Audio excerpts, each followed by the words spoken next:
Yang terhormat Bapak Dr. Zulkifli Hadi Imawan dan teman-teman yang saya hormati. Perkenalkan, nama saya Khairatun Hisan. Pada kesempatan kali ini saya akan mempresentasikan tentang poligami.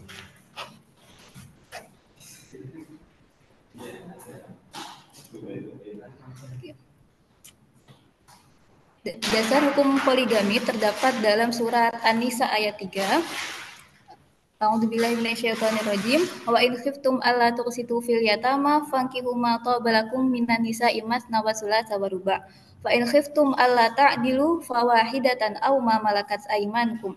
Dzalika adna alla ta'ulu. Yang artinya, jika kamu khawatir tidak akan mampu berlaku adil terhadap hak-hak perempuan yatim, bila mana kau menikahinya, maka nikahilah perempuan lain yang kamu senangi, 2, 3, atau 4. Akan tetapi, jika kamu khawatir tidak akan mampu berlaku adil, nikahilah seorang saja atau hamba sahaya perempuan yang kau miliki. Yang demikian itu lebih dekat untuk tidak berbuat zalim. Quran Surat An-Nisa ayat 3.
Oke, berdasarkan Quran Surat An-Nisa ayat 3 ini,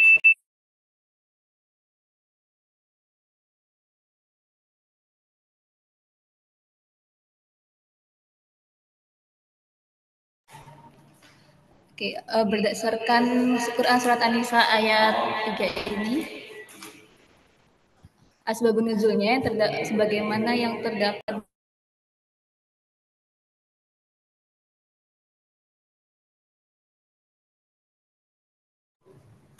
berdasarkan tafsir Al-Munir karya Wahbah Zuhaili, disebutkan bahwa asbabun nuzul dari ayat ini adalah pada zaman dahulu, pada zaman sahabat, ada seorang wali yang ada seorang anak yatim perempuan yang dia diasuh oleh seorang laki-laki yang menjadi walinya. Otomatis karena dia menjadi walinya, maka harta dari anak tersebut dikelola oleh walinya. Nah, ketika anak yatim tersebut beranjak dewasa, laki-laki yang menjadi walinya ini ingin menikahinya. Tapi ketika dia menikah, dia tidak memberi mahar yang seharusnya. Dan ketika menikah pun dia tidak berbuat baik. Karena pada masa itu dia berpikir bahwa orang-orang kan nggak ada yang tahu gitu, karena hartanya dia kan emang dia sendiri yang ngelola. Nah, karena hal itu, maka turunlah ayat ini, ayat Quran Surat An-Nisa ayat 3 ini, yang artinya adalah yang melarang seseorang, ya, wa in khiftum alla tuqsitu fil yatama, dan apabila, maksudnya para wali itu takut tidak dapat berbuat adil terhadap harta anak yatim, maka nikahilah wanita yang lain. Maksudnya selain anak yatim itu, yang kamu senangi, yaitu dua, ya berjumlah 2, 3, atau 4. Dan itu adalah asbabun nuzul dari ayat ini. Nah, kemudian mufradat lughawiyahnya di sini Allah tuh ke situ. Artinya adalah kalian tidak bisa bersikap adil. Dari kata aksato yang berarti adil, lawan dari sikap zalim. Kemudian ma tobalakum artinya wanita yang kalian senangi. Masna wasula sawaruba.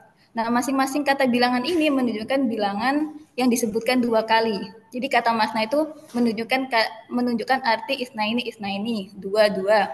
Kemudian sulasa menunjukkan arti salasa, tiga, tiga, dan ruba itu menunjukkan arti arba'ah atau empat, empat.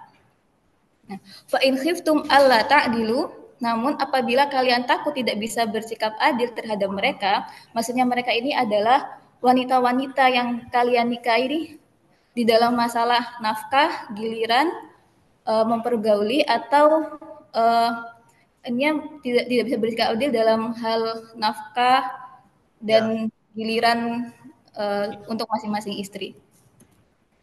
Kemudian fawahidatan, maka nikahilah satu wanita saja, au ma malakat aimanukum, atau cukuplah dengan hamba-hamba saya perempuan yang kalian miliki. Karena hamba saya itu tidak memiliki hak-hak seperti yang dimiliki oleh para istri.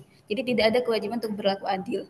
Dalika, yang demikian itu maksudnya adalah yang menikahi empat wanita atau menikahi satu wanita saja atau cukup dengan hamba saya itu yang dimaksud dengan dalika itu adena lebih dekat kepada Allah ta'ulu, tidak berbuat aniaya. Nah, kemudian kandungan hukum yang terdapat dalam ayat ini, apakah perintah nikah dalam ayat ini yang fankihu itu wajib atau mubah? Nah, jumhur berpendapat bahwa perintah nikah dalam firman Allah yang tadi fankihu itu menunjukkan mubah, seperti perintah makan dan minum, seperti kulu washrobu. Jadi menurut jumhur itu mubah. Tapi menurut ahlu zahir itu dia berpendapat kalau fankihu di sini bermaknanya wajib berdasarkan zahirnya ayat, yaitu karena dia perintah, karena kan al aslu fil amri lil wujubi. Jadi asalnya perintah itu kan wajib. Jadi menurut ahlu zahir itu ya fankihu di sini yang maknanya itu wajib. Namun ini bisa dibantah dengan ayat surat An-Nisa ayat 25 yang bunyinya wa man lam yastati minkum taulan dan seterusnya sampai wa antas biru khairul lakum. Ini artinya dan apabila kalian tidak mampu maka wa antas biru khairul lakum, bersabar itu lebih baik bagi kalian. Nah, kemudian menurut Fakhrul Razi, di sini itu Allah menentukan hukum bahwa tidak menikah karena nggak mampu berbuat adil itu lebih baik daripada menikah. Maka jelas ayat ini menunjukkan bahwa nikah ini maksudnya poligami, yang nikah 2, 3 atau 4 itu tidak sunnah apalagi wajib. Nah, kemudian apa maksud dari masna wa sulasa wa ruba? Nah, ulama ahli bahasa sepakat bahwa kalimat ini adalah kalimat hitungan. Jadi masing-masing itu menunjukkan jumlah. Jadi yang kayak tadi masna itu berarti 2, 2, sulasa itu 3, 3, ruba itu 4, 4. Nah, maksudnya apa? Jadi misalnya kayak gini. Jadi ayat ini kan perintah atau bukan anjuran, maksudnya yang diajak omong itu kan banyak orang ya. Nah, jadi kayak gini contohnya. Contohnya ini saya punya uang 100.000. Nah, terus saya bilang ke kalian, misalnya ini dibagi ya 10.000, 10.000, 20.000, 20.000, atau 50.000. Jadi itu bukan menunjukkan satu orang dapat 20.000, satu orang dapat 40.000, atau satu orang dapat 100, tapi masing-masing orang gitu. Jadi itu maksudnya. Nah, semua ulama dan ahli fikih sepakat batas maksimal poligami itu 4. Jadi ya semua ulama itu bersepakat bahwa poligami lebih dari 4 itu haram. Nah, sedangkan menurut ahli bid'ah, wawu itu bermakna lil jam'i. Ya, lil jam'i maksudnya untuk menggabungkan. Jadi masna wa sulasa wa ruba berarti 2 ditambah 3 tambah 4. Jadinya 9. Iya, 9. Itu menurut ahli bid'ah. Nah, namun Al-Qurtubi itu membantah pendapat ini. Itu jadi banyak ya tafsiran masna wa sulasa wa ruba, tapi menurut jumhur dan para ulama bersepakat bahwa ini maksudnya maksimalnya 4, bukan 9. Kemudian fa in khiftum alla ta'dilu fawahidatan. Apabila kalian takut untuk tidak berlaku adil, maka satu saja. Nah, di sini maksud kata adil ini adil yang bermakna jadi adilnya itu dalam hal nafkah, dalam hal pergaulan, misalnya pergaulan suami istri, kemudian dalam hal kelembutan antar keluarga, Ini maksudnya adil tanpa berat sebelah, tapi bukan adil masalah hati dan perasaan. Karena masalah besarnya cinta, misalnya besarnya cinta sama kecenderungan hati, bukan adil dalam masalah ini, karena adil masalah hati itu tidak dituntut secara syar'i karena di luar kemampuan manusia dan bukanlah suatu taklif. Oke. Nah, kemudian ini adalah hadis-hadis yang tentang yang terkait dengan poligami. Hadis pertama, jadi ada dua hadis yang sepertinya bertentangan antara yang membolehkan sama yang melarang. Nah, ini hadis yang pertama. Nah, hadis yang pertama ini hadis yang diriwayatkan oleh Ibnu Umar bahwa saat itu ada seorang sahabat namanya Ghailan Ibnu Salamah, dia masuk Islam. Nah, pada masuk Islam itu dia membawa 10 istri. Yang semua itu mau masuk Islam. Kemudian dia datang ke Rasulullah dan Rasulullah memerintahkan untuk memilih 4 dan menceraikan sisanya. Itu.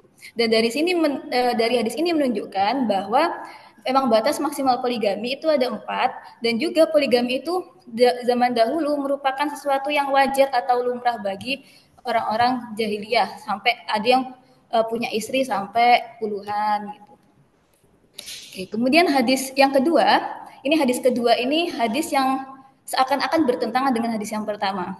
Nah, di hadis kedua ini Bani Hisham bin Al-Mughirah itu meminta izin kepada Rasulullah untuk menikahkan putrinya dengan Ali bin Abi Thalib yang pada waktu itu Ali bin Abi Thalib itu masih suami dari Fatimah. Maksudnya ya antara Rasulullah dan Ali itu hubungan antara mertua dan menantu.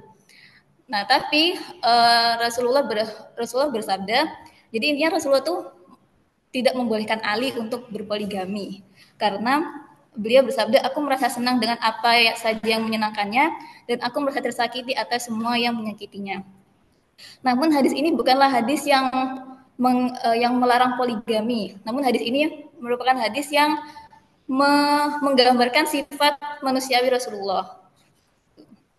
Nah, kalau misalnya hadis ini sebagai dasar larangan tentunya tidak tepat karena Rasulullah itu tidak pernah melarang sahabat-sahabat lain untuk berpoligami, bahkan beliau pun juga berpoligami. Nah, poligami ini tentunya menuai pro dan kontra di antara para ulama. Ulama Ali As-Sobuni dan Quraisy Shihab berpendapat bahwa poligami ini mubah. Jadi Ali As-Sobuni ini yang tadi di awal itu yang dia menafsirkan bahwa fankihu itu suatu kebolehan. Nah, sedangkan Quraisy Shihab ini mengatakan bahwa poligami ini bukan wajib, bukan sunnah, tapi hukumnya adalah mubah. Nah, poligami ini merupakan pintu kecil bagi seorang yang memang benar-benar butuh dan dapat menjamin dirinya dapat berlaku adil. Nah, kemudian Al-Maraghi berpendapat bahwa Al-Maraghi dalam tafsir Al-Maraghi berpendapat bahwa poligami itu boleh dengan persyaratan yang ketat. Adapun persyaratannya itu yaitu seperti apabila istrinya sakit atau mandul, tidak bisa punya anak, sedangkan dia pengen punya anak. Nah, itu salah satu alasannya, atau enggak selain itu juga apabila suaminya itu mempunyai gairah seks yang tinggi, sedangkan istrinya sebaliknya. Daripada dia berbuat yang lebih, maksudnya dalamnya berzina, maka Al-Maraghi memperbolehkan. Kemudian Said Qutb berpendapat bahwa poligami itu adalah rukhsah. Nah, rukhsah ini itu jadi rukhsah ini bisa rukhsah yang sesuai dengan realitas fitrah. Namun apabila seseorang itu poligami dengan alasan hanya untuk pemuas nafsunya, maka itu bukan merupakan poligami yang dianjurkan dalam Islam.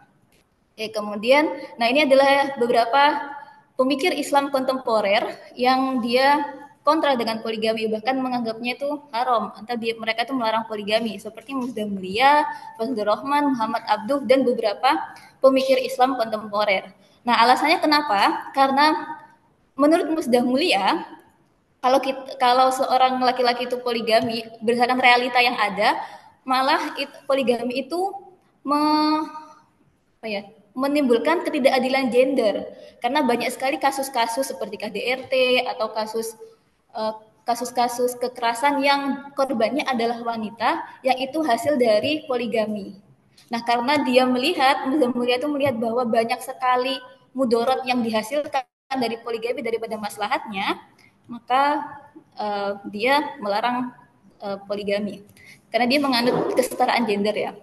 Kemudian Fazlur Rahman, Muhammad Abduh itu alasannya mereka menolak dengan alasan berbeda-beda. Ada juga yang beralasan kalau zaman sekarang itu tidak sama dengan zaman dulu. Kalau zaman dulu itu mereka poligami dengan alasan dakwah karena Islam itu salah satu caranya kan dengan pernikahan ya. Jadi alasannya itu. Sedangkan sekarang udah nggak relevan. Sekarang Islam udah banyak dan ya mereka berpendapat tidak relevan.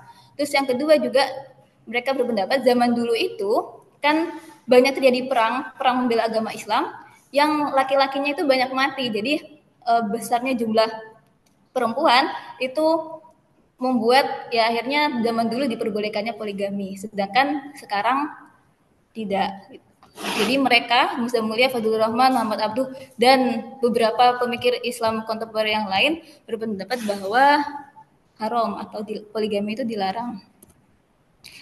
Nah, kemudian bagaimana dengan di Indonesia?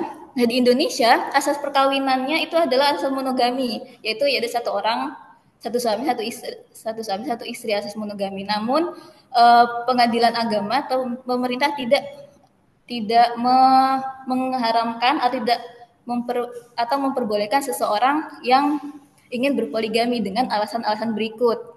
Nah, seperti persetujuan dari istri, terus adanya kepastian suami mampu menjamin keperluan hidup istri-istri dan anak-anaknya, kemudian ada jaminan suami akan berlaku adil terhadap istri-istrinya, dan pengadilan itu hanya akan memberikan izin poligami jika istri ada 3 alasan. Yang pertama, istri dapat menjalankan kewajibannya sebagai istri. Kedua, istri punya cacat badan atau penyakitnya tidak dapat disembuhkan. Dan yang ketiga, istri tidak dapat melahirkan keturunan. Jadi ya selain itu tidak pengadilan agama tidak akan memberikan izin orang yang berpoligami. Nah, ini diatur dalam Undang-Undang Perkawinan nomor 1 tahun 1974 dan juga Kompilasi Hukum Islam.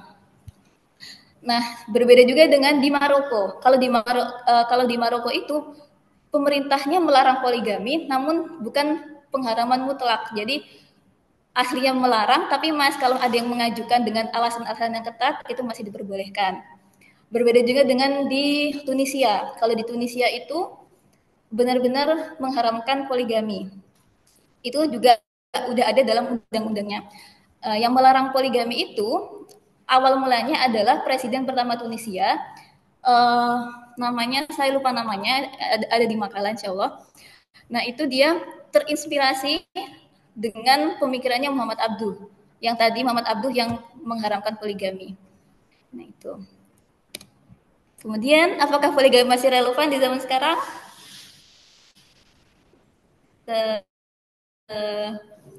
Gini, meskipun banyak terlepas dari banyaknya kasus yang terjadi akibat dari poligami, namun tidak dapat dipungkiri bahwa poligami ini masih memiliki maslahat yang bisa diterapkan salah satu solusi bagi banyaknya perselingkuhan di zaman sekarang. Karena berdasarkan riset dari Good Start tahun 2024, Indonesia itu termasuk negara yang paling banyak selingkuh nomor 2 di Asia. Nomor 1-nya Thailand nggak salah. Jadi poligami ini bisa menjadi salah satu solusi bagi untuk mengurangi permasalahan tersebut. Namun dengan catatan boleh dengan syarat-syarat yang tentu saja ketat ya, tidak boleh hanya sesuai dengan untuk menjadi pemuas nafsu saja. Kemudian, namun Al-Maroghi dalam tafsirnya mengatakan bahwa pada hakikatnya, pada prinsipnya kebahagiaan suami istri itu adalah monogami, jadi satu orang satu istri. Bagaimana dengan hak-hak wanita? Kalau misalnya poligami yang baik dalam Islam itu tidak mengesampingkan hak wanita. Jadi wanita yang di poligami itu masih tetap mendapatkan hak-haknya apabila itu dilakukan secara Islam. Jadi poligami dalam Islam itu tidak seperti yang para feminis katakan kalau itu tidak memenuhi, mengakibatkan ketidakadilan gender, namun jika poligami dilakukan dengan benar, maka akan terjaminnya hak-hak para wanita. Itu. Kemudian apakah izin poligami itu, apakah jika ingin poligami itu harus meminta izin dari istri-istrinya sebelumnya? Kalau di Indonesia, hukum Indonesia iya. Namun dalam Islam, kalau tidak izin ke istri-istri sebelumnya, istri atau istri-istri sebelumnya, itu pernikahannya tetap sah. Namun kan kita dalam Islam itu ada yang namanya adab atau etika. Jadi salah satu etika atau adab dari pernikahan atau dalam rumah tangga itu adalah minta izin. Oke, mungkin sekian dapat saya sampaikan. Kurang lebihnya saya mohon maaf. Assalamualaikum warahmatullahi wabarakatuh.